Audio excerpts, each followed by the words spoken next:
Riker needed a hyperdrive. Nothing else mattered. His Corvette lay gutted outside the bazaar, its engines fried after a crash through the atmosphere of a nameless desert world. Without parts, he'd be stranded, a human alone under the burning suns, easy prey for the hegemony's patrols. He moved through the market like a ghost, scanning stalls stacked with scavenged coils, cracked conduits, and overpriced junk. He had only enough credits to buy one shot at survival. That's when he heard it. A voice, soft and hoarse, carried through the noise of traders and shouting vendors. Please, buy me. Riker froze. The words had come from a side stall, one draped in shadows. He turned and saw her, a girl, alien, her wrists chained in bronze cuffs. Her skin shimmered faintly, like starlight caught in glass, and her eyes, wide, pleading, locked on his. She wasn't merchandise, she was property. He told himself to keep walking. He told himself it wasn't his fight. But then she whispered again, barely audible over the clamor. They'll kill me if you don't. Riker stepped closer, anger simmering beneath his ribs. The slaver behind the stall smirked, baring yellowed teeth. Rare stock, he said. Not cheap, but maybe you can afford her, off-worlder. He gestured lazily to the girl, as if she were nothing more than a broken tool. Riker should have walked away. He needed a hyperdrive, not another burden. But something in her eyes, fear layered with defiance, made the decision for him. He slammed his credits onto the counter. I'll take her. The transaction was quick. The chains were unlocked. The girl swayed, weak from hunger, and Riker caught her before she fell. She whispered her name, Avalyn, and then she said something that stopped his breath cold. They chained me because of what I know. That night, hidden in the wreck of his ship, she told him the truth. She wasn't just another slave. She had been bred as a servant to the hegemony's inner circle. She had overheard whispers no one outside the High Council was ever meant to hear. The hegemony fears humanity, she whispered, her voice shaking. They say your kind cannot be controlled, so they plan to erase you. Riker's blood ran cold. The galaxy already lived under the shadow of the hegemony's cruelty. But this was extermination. If Avalyn was right, her knowledge was enough to ignite a war, or end one. And the reason she had begged for his help was clear. The hegemony would kill her before they ever let the truth spread. He stared at the broken hyperdrive on his Corvette, then at the girl huddled in his blankets. He had come to this planet to survive, but now survival seemed meaningless. Riker made his choice. With scraps from the bazaar and Avalyn's whispered guidance, he rebuilt the Corvette piece by piece, not just to escape, but to carry her secret off-world. Every hour was a risk. Patrols circled the desert. Informants prowled the markets. Twice strangers came too close to his ship, and twice he drove them off with his blaster. Finally, as the twin suns bled into the horizon, the Corvette roared back to life. Avalyn clutched the co-pilot's chair as they lifted off, chains still clattering faintly at her wrists. But they weren't free yet. The hegemony had learned. 3 interceptors rose from the dunes, engines burning like blue fire. Their comms crackled across the channel. Return the property or die. Riker grinned, a reckless fire in his eyes. Property? Not today. The battle was chaos. Plasma fire lit the skies. Riker's ship screamed as bolts tore through the hull, but his hands never wavered. He danced through the enemy formation with maneuvers no hegemony pilot had ever seen.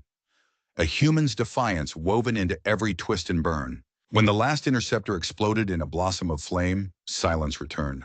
Avalyn looked at him, her eyes wide with awe and something more. Hope. They had survived, but survival was just the beginning. Because now the galaxy would know. Avalyn's truth would spread. And Riker, the mechanic who only wanted a hyperdrive, had become something far more dangerous. He had become the man who carried the secret the hegemony would kill to keep hidden. And humanity had just found its spark of rebellion. What Avalyn knew could expose a conspiracy, and Riker had already chosen to hear it. The desert winds howled outside the gutted Corvette, rattling hull plates like bones in a shallow grave. Inside, shadows danced across the cabin as the flickering lanterns sputtered against the dry air. Riker sat across from the girl he had bought from the slaver's stall. Avalyn, her wrists still raw where the bronze cuffs had cut into her silvered skin. She hadn't spoken much since he carried her out of the market. Fear was still coiled inside her, but beneath it burned something sharper. defiance. Finally, Riker broke the silence. You said they chained you because of what you know. Start talking. Her eyes lifted to meet his, shimmering in the half-light. The hegemony is lying. The wars, the shortages, the disappearances, they're not accidents of fate. They're engineered, manufactured. Riker felt the words like stones sinking in his gut. Everyone whispered about corruption in the hegemony, but hearing it spoken aloud was different. Engineered how? Avalyn's voice cracked, but she pressed on. I was a servant inside the High Council's chambers. I wasn't supposed to listen, but I heard them. They're building fleets in hidden shipyards, weapons that can erase whole colonies, and they keep the worlds obedient by fear, by blaming everything on imaginary enemies. Her hands trembled as she gripped the blanket he'd thrown over her shoulders. I recorded some of it. Files, proof. That's why they chained me. They couldn't kill me in the council hall, so they sold me, thinking no one would believe a slave's words. Riker leaned back, his mind spinning. He'd heard rumors of ghost fleets, of colonies swallowed by silence. Now those whispers had a face, a girl who had been brave or foolish enough to listen when she shouldn't have. You realize what you're saying? He asked, his voice low. If you're right, then every planet under the hegemony is living a lie. And anyone who hears this truth, they won't stop hunting you. Her reply was a whisper, but it cut deeper than any shout. That's why I begged you, because you were human. Riker stiffened. What's that supposed to mean? Avalyn's eyes softened. The Council fears your kind more than any other. They call you reckless, uncontrollable. They say humans can't be bent to the chain. That's why they'll exterminate you first if their secret comes out. For a moment, silence stretched between them, broken only by the rasp of desert wind. Riker's jaw tightened. He had come here for a hyperdrive, nothing more. Yet somehow he had stumbled into a storm that stretched far beyond his own survival. You want me to carry this, he muttered, to take your secret and broadcast it across the stars. You're asking me to make myself the most hunted man in the sector. Avalyn's gaze didn't waver. No, I'm asking you to help me make them afraid. Afraid of truth. Afraid of what happens when the galaxy learns the humans are not so easily silenced. For the first time in years, Riker felt something stir in his chest. Not anger, not fear. Something heavier. Duty. He stood and crossed the cramped cabin, prying open a locker. From its depths, he pulled a battered data pad and set it in her hands. Show me what's worth dying for. Her fingers brushed the cracked screen, and lines of encrypted files glowed faintly in the dark. Voices spilled into the cabin, cold, cruel, unmistakable. The counselors themselves, speaking of fleets in shadow, of enemies invented, of exterminations planned. It was undeniable. Riker felt his throat tighten. The hegemony wasn't just corrupt. It was a machine of fear, and now he had seen its gears. He turned back to Avalyn, her face pale but resolute. You're right, he said. Staying silent would be worse. Outside, the desert wind shifted, carrying the faint roar of approaching engines. Patrol ships. The hegemony had already begun its hunt. Riker checked his blaster, then looked back at her. If they want you, they'll have to come through me first. Avalyn nodded, her chains clinking softly as she whispered. Then we fight together. The girl who had been sold as property. The mechanic who only wanted a hyperdrive. And a secret too dangerous to ignore. The storm was coming, and they were already in the middle of it. The truth was out. Now they had to survive long enough to share it. The datapad lay between them, its cracked screen glowing faintly in the gloom. Riker couldn't tear his eyes from the words scrolling across it. Minutes from the High Council, unfiltered, unambiguous. Plans for extermination disguised as defense. Shipyards hidden in black zones. Entire colonies erased from the map with the flick of a pen. It was one thing to hear Avalyn whisper the truth. It was another to see it written in the Council's own language. They'll kill for this, Riker muttered, voice low. They already have, Avalyn replied. Her silvered skin gleamed faintly in the lantern light, her wrists still raw where the chains had bitten deep. Every missing world, every silenced protest, this is why. They rule through fear. But this, she tapped the screen with trembling fingers, this could break them. Riker raked a hand through his sweat-matted hair. He had been a soldier once, before he was a mechanic. He had seen governments lie, but not like this. Not with a blueprint for genocide hiding in plain sight. Outside, the desert hummed with engines. Patrol ships, the hegemony's dogs sweeping the sands, their searchlights carving through dust. Riker knew they were hunting for her, and for him now too.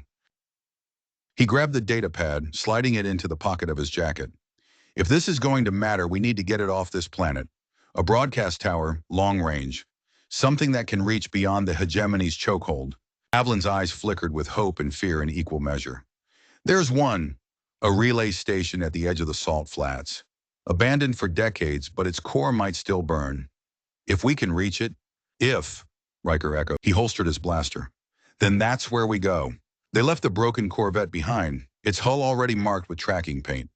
The sand stretched endless, dunes sharp as blades under the twin moons. Riker scavenged a sand skiff from the junkyard, barely held together with wire and rust, but its engine roared to life when he coaxed it with grease-stained hands. The journey was brutal. Wind lashed them, carrying grit that cut like glass. Avlin shivered under his spare coat, her strength still faltering, but her gaze remained locked on the horizon. Riker kept one hand on the controls and the other on the blaster at his hip. Every shadow looked like a patrol. Every light in the distance might be death. By dawn, the relay tower rose before them, jagged and skeletal against the pale sky. Once it had connected half a dozen systems.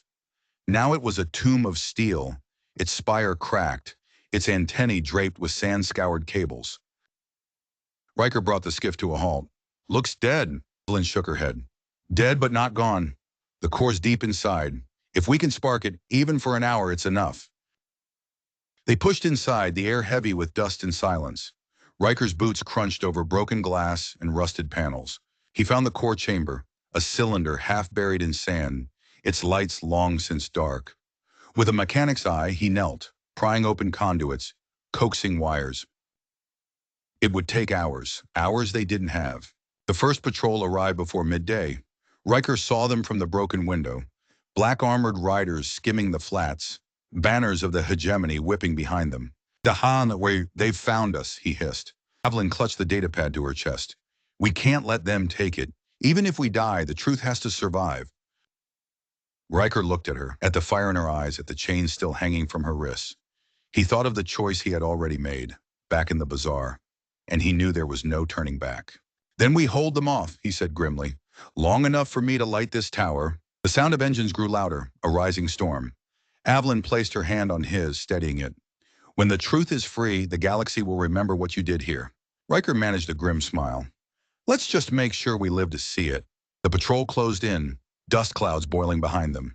Inside the broken relay tower, a human mechanic and a chained alien girl prepared to stand against the Empire's wrath. Not for survival, but for the secret that could shatter the galaxy. They had the truth. Now they needed time, and time was running out. The relay tower shook with the rumble of engines.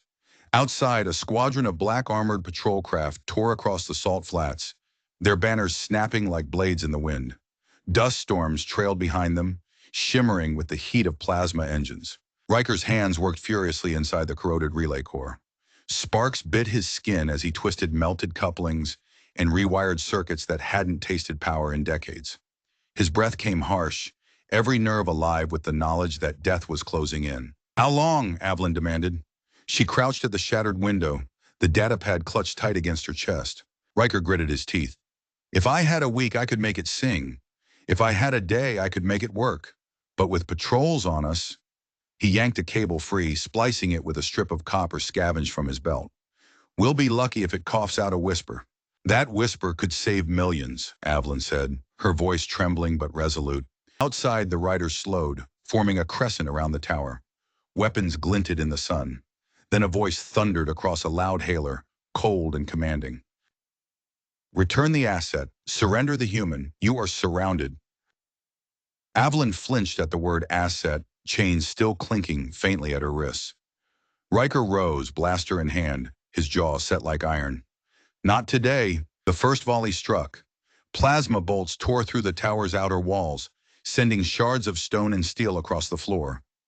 Avlin ducked low, shielding the datapad with her body. Riker fired back, each shot precise, forcing the riders to weave and scatter. But there were too many. Keep them busy, he shouted, diving back to the relay. He jammed a power cell into the ancient core, bypassing half a dozen safety systems. The chamber whined, shuddered, then flickered with faint blue light. The tower was waking. Avalon scrambled to his side, eyes wide. "It's working?" "Not yet," Riker growled. "Needs more juice." He glanced at her, sweat cutting tracks through the dust on his face. "That data pad, can you dump its core? Overload it into the system?" She blinked. "That would erase the files. Not if we time it right. We'll burn the relay alive with its charge, and the files will ride the signal out before it dies." Outside, the patrols regrouped. Two craft broke formation, rising higher, aiming heavy cannons at the tower's heart. Riker saw the glow of charging barrels and knew what it meant. "They're going to level us," Avalon cried. "Then we level them first," Riker snapped. He tossed her the blaster. "Cover me." She hesitated only a moment before catching it. Her hands shook, but her aim was steady. The blaster roared, its bolts slamming into the lead craft's engine. The vehicle spiraled down in smoke and fire, scattering the riders below. Riker tore back into the relay core, his fingers flying, his mind working faster than it had in years. The old machine moaned, then roared as the datapad's energy surged into its veins. Light bled up the spire, through broken conduits, to the cracked antenna high above. The tower groaned like a dying giant, then it spoke. A beam of energy, ragged but alive, lanced into the sky, carrying with it the Council's secrets. Voices of the High Council, cruel and arrogant, spilled into the comms of every patrol craft around them and beyond. The signal raced outward, past the flats, past the desert, echoing toward colonies that had long lived in silence. The riders froze, their comms screaming with their master's own corruption. Confusion fractured their ranks. Fear spread. Riker staggered from the core, sweat pouring, his body trembling with exhaustion. He grabbed Avalon's arm. "That's our cue. Time to run." They bolted for the sand skiff hidden at the tower's base. Plasma fire erupted behind them, wild and unfocused. But they didn't stop. The skiff roared to life under Riker's hands, engines screaming as they shot across the salt flats. Behind them, the relay tower collapsed in a storm of fire and dust. But its signal was already free, racing across the stars. Avalon clutched the edge of the skiff, her eyes locked on the rising suns. "They'll never forgive us for this." Riker grinned grimly, eyes on the horizon. "Good. That means we did it right." The patrols gave chase, but the galaxy was already listening. And the truth was no longer theirs to hide. The truth was out, and now nothing could stop it. The desert sun rose higher, bleeding fire into the sky as the sand skiff screamed across the flats. Patrol craft swarmed in pursuit, their cannons spitting fire, their banners of the hegemony trailing like blades of shadow. Riker's knuckles were white on the controls, the skiff rattling beneath him as though it might shake apart at any second. Beside him, Avalon clutched the datapad, empty now, its energy spent in the relay tower's desperate broadcast. But her eyes were alive, shining with a hope she had never dared before. The secret was no longer theirs alone. "They'll kill us before we reach the mountains," Riker muttered, scanning the horizon. "Maybe," Avalon said, her voice calm despite the storm. "But it doesn't matter anymore. The signal is out. They can silence us, but they can't silence everyone." Behind them, the comms were alive with chaos. The patrols weren't just barking orders. They were arguing. Some demanded destruction. Others hesitated, their channels filled with the Council's own damning voices replayed over and over. The mighty hegemony, unshakable for centuries, had cracked in an instant. Riker's lips twisted into a grin. "Looks like your masters didn't plan for their lies to go public." The skiff tore into the canyons, weaving through jagged stone as plasma fire seared the walls. Riker ducked low, hugging the shadows. The patrols followed, but disorganized now, their formations sloppy. Fear gnawed at them, just as surely as exhaustion gnawed at him. By dusk, the patrols peeled away, retreating toward the desert. Riker brought the skiff to a halt beneath a crumbling arch of stone. He slumped against the controls, chest heaving. "They'll be back," he said. Avalon's gaze was fixed on the stars just beginning to emerge above the canyon walls. "And so will others. The signal reached the colonies. People are hearing the truth right now. Some will resist it. Some will deny it. But others will rise." As the stars brightened, faint comms traffic began to bleed into their receiver. Not patrol commands this time. Voices, dozens of them. Angry, defiant. "We heard it. Wow, they lied." No more silence. Riker stared at the comms, disbelief washing over him. The galaxy wasn't waiting for leaders or armies. It was moving now, system by system, person by person. Avalon turned to him, chains still hanging loosely from her wrists. Do you see it? You didn't just save me. You lit the fire. The hegemony has ruled by fear for generations, but fear dies in the light of truth. Riker rubbed his scarred hands over his face. He had wanted nothing more than a hyperdrive coil, just a way off this dust ball. Instead, he had stolen a secret and torn the mask off an empire. He chuckled bitterly. I never asked for this. No one ever does, Avalon replied softly. But you chose it, and now you can't give it back. Above them, the stars shimmered brighter. Somewhere, ships were stirring. Somewhere, colonies were rising. The Council would unleash everything it had to smother this spark. But sparks spread fastest in the dark. Riker holstered his blaster and pushed himself upright. Then we'd better be ready, because they're coming. Avalon smiled faintly, exhaustion etched deep in her features, but hope burning brighter. Let them come. The galaxy is listening now. For a long moment, the canyon was silent, but for the hum of the skiff's cooling engine. Then faintly across the comms came the sound of voices chanting, not in fear, not in submission, but in rebellion. Riker closed his eyes, letting it wash over him. He had been a mechanic, a soldier, a drifter. But now, unwilling or not, he was something else. The hegemony had tried to bury the truth in chains. Instead, it had found a human willing to break them. And in that breaking, the galaxy had been given its spark,